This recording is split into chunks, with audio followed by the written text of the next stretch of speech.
محترم یو ورځ رسول الله مبارک په مجلس کې د صحابه کرامو نه تاسو کو چې تاسو ماته دا خبر راکړی چې په زنانو کې بهترین زنانه کوم زنانه ده.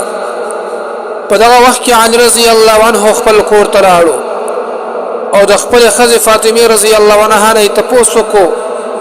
نو فاطمه رضی الله عنها ورته ویل چې د دنیا بهترین زنانه هغه ده چې نه هغه محرم سړی ته ګوري او نه محرم سړی هغه وویني. علما فرمایي چې د بهترین زنانو د فاره څلور صفات ضروری دي، یعنی بهترین زنانه هغه ده چې په هغه کې دا څلور صفات موجود وي.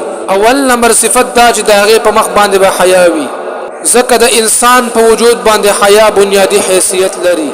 چې کله په مخ باندې حیا وي نو بیا زړه هم د حیا نه ډک وي.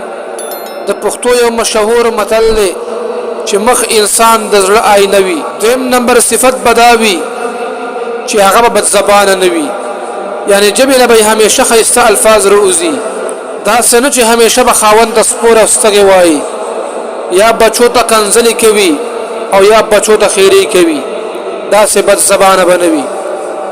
دریم صفت بداوي محترمو د هغه په ځړ کې باندې کیوي که چیرته زنانه نیک سیرت وي هغه بیا د دنیا بهترین متاع ده.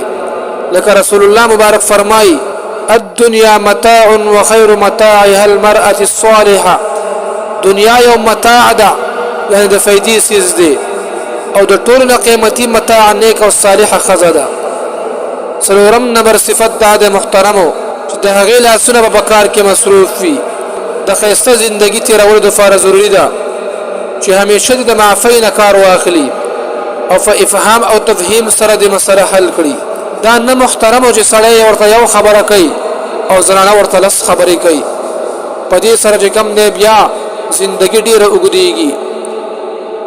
یقینا محترمو په ښه زندګۍ باندې انسان نه پوهېږي، لیکن کله چې زندگی خراب شي، په زندګۍ کې جنگ جګړې راشي، نو بیا هغه زندگی د خوند نه خالی وي، بیا په داسې زندګۍ کې خوند نه وي.